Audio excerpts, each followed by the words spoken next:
السلام عليكم كيسموني ألفات أكم نجاجرتو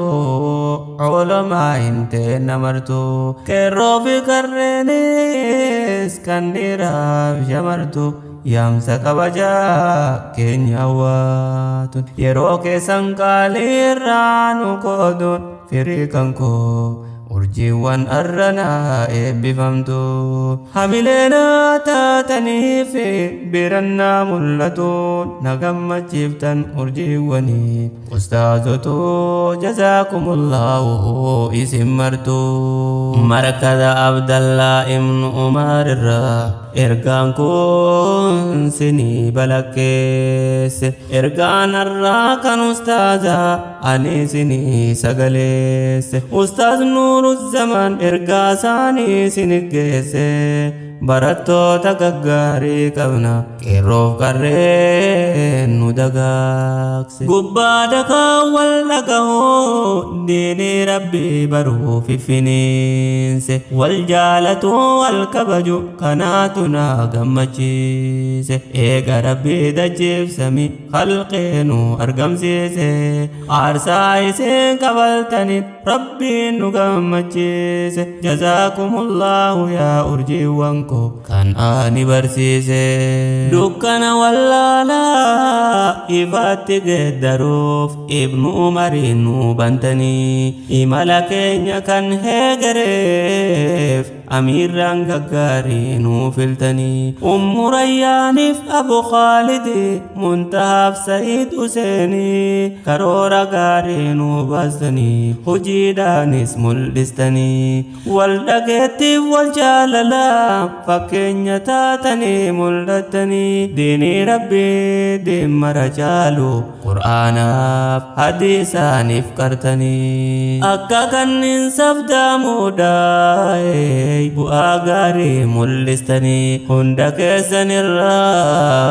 ani gammade kun taarii hunda keessanii yaa kakkaaliwwan urjiiwwan koo bakka galma keessanii asittis nageessanii boris firdawsi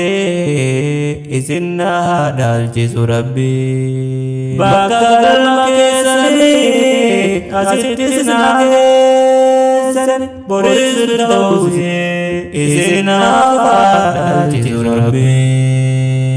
yaa midhaan abdii kofrii tan aniin herregadhe biqila diinii rabbi dagaagsuudhaaf gaddarbadhe barattoota koo kakkaale rabbi siinii kakadhe jidduu keessan wal qixxeesse hunda keessaa nu jaalladhe galma keenya eegereef ammas tokkummaa dhaammadhe galma keenya eegereef ammas tokkummaa dhaammadhe kan dur caalaa nu jabeessa yoos nu jabaatti maadde abdii rabbii inshaa Allah isaa ol ta'ee mararraa yoom gammanne ganaadha karaan dheeraa nu fuuldura shuruuxaarratti leenjisne qur'aanaaf hadiisarra barsiisneetiin eebbisna obbolaa dhiiraa fi dubara haalleetti jirru abdiidha imalli gaara fuuldura wal qabachuu kana qaba kan alaatu nurraa bara yaa urjiiwwan koo kakkaali obboleewwan dhiiraa fi dubara dacha dachaadhaan jajjabaanne haa deemnu gaara fuuldura yoon wal qabanne bobbaa tolle gammachuun kan dhufu dabara haa jabaannu dhiiraa dubara yoon wal qabanne bobbaa tolle gammachuun kan dhufu dabara haa jabaannu dhiiraa dubara. Assalaamu alaykum keessummoonni ulfaatun akkam nagaa jirtu olomaa hin teenna martu qeerroo fi qarreenis kan dhiiraaf shamartu yaamsa kabajaa keenya hawwaatun yeroo keessan qaaliirraa nu qooduun firii kan koo urjiiwwan arranaa eebbifamtu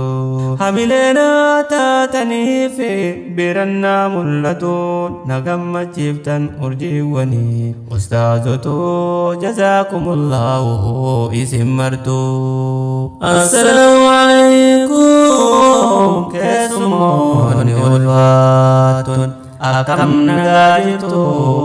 olomaa hin teenna martu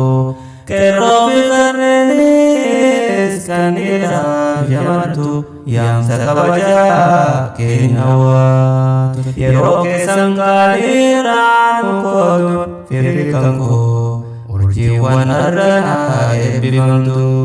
hamileena taatanii fi birannaa mul'atuun na gammachiiftan urjiiwwanii ustaazotu jazaakumullahu isin martu